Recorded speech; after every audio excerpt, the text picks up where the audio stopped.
একটা বিষয় কিন্তু খুব ক্লিয়ার কাটি, সবাই কিন্তু জানি আল্লাহ পাক যখন কাউকে সম্মানিত করেন অথবা সম্মান দেন তখন তার কিন্তু সবাই কিন্তু ভালোবাসতে থাকে, তাকে সবাই সম্মান করতে থাকে, রেসপেক্ট করতে থাকে। যখন ওই ব্যক্তি যখন তার নির্দিষ্ট পথ এবং নির্দিষ্ট জায়গাতে যখন সে সরে যায় তখন আল্লাহ পাকের রহমত এবং মানুষের যে ভালোবাসা সে কিন্তু তার থেকে কিন্তু মানুষ অনেক দূরে সরে চলে যায় এবং সেই তার এই স্ট্রেট ফরওয়ার্ড জায়গায় না থাকার কারণে সেই এই পথ থেকে পদস্থলিত হয়ে যায়।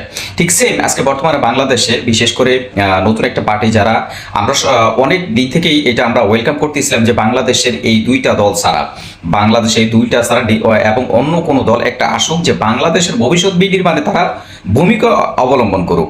কিন্তু আমরা অনেকটাই আশা বর্তমানে হতে যাচ্ছি এই জন্য যে বর্তমানে বাংলাদেশের যে নতুন দল এনসিপি তার কিছু কিছু ছোট ছোট ভুলের কারণে, যেটা বলা হচ্ছে খামখেয়ালি পোলাপাইনের মতো বাচ্চা পোলাপানদের মতো আবেগ নিয়ে তারা বর্তমানে কিছু কথাবার্তা বলতেছে, যার জন্য কিন্তু সমাজে বিশৃঙ্খলা সৃষ্টি হইতেছে এবং এর জন্য কিন্তু একটা সময় তাদের জন্য এই আপনার অবস্থান তাদের জন্য সামনে খুব কষ্টকর হয়ে যাবে। কারণ এই জন্য বলতেছি যে বর্তমান এবং ভবিষ্যৎ দুইটা জিনিস আলাদা আলাদা এবং অতীত অতীত কিন্তু আপনাকে সাথে নিয়ে কিছু সময় দেখেছে চলতে হয়। আপনি যদি বর্তমানে চলতে গিয়ে আপনার ভবিষ্যতের কাছে চিন্তা করে আপনার অতীত যারা ছিল তাদেরকে কটূক্তি করে আপনি কোনো কথাবার্তা বলবেন, কোনো কিছু বলবেন, এটা কেউ কখনো কাম্য করবে না, এটা কেউ রেসপেক্টও করবে না। কারণ আগে যারা ছিল তারা ছিল, তারাও কিন্তু সবার ম্যান্ডেট নিয়ে ছিল, সাই শেষে ভালো হোক খারাপ হোক যেরকমই হোক ছিল। তো তোমরা যারা এখন বর্তমানে নতুন আসছো এই প্ল্যাটফর্মে তোমাদেরকে সামনে ফোকাস করে কিন্তু চলতে হবে।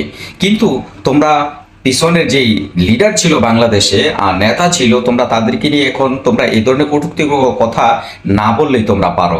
তা আমরা আশা করব অবশ্যই বর্তমানে সারা বাংলাদেশে এনসিপির যারা দায়িত্বশীল আছো তোমরা যদি চাইতেছো বাংলাদেশে একটা সমাজ বিনির্মাণে তোমরা ভূমিকা অবলম্বন করো, তাহলে তোমরা যারা অতীতে যারা দায়িত্বশীল ছিল, যারা লিডার ছিল, পলিটিক্যাল লিডার ছিল, তোমরা তাদের সম্বন্ধে কোনো কথা বলার প্রয়োজন নাই। তোমাদের ফোকাস সামনের দিকে, তোমরা ভবিষ্যতে বাংলাদেশকে কি দিতে চাচ্ছ তোমরা সেটা মানুষের সামনে তুলে ধরো।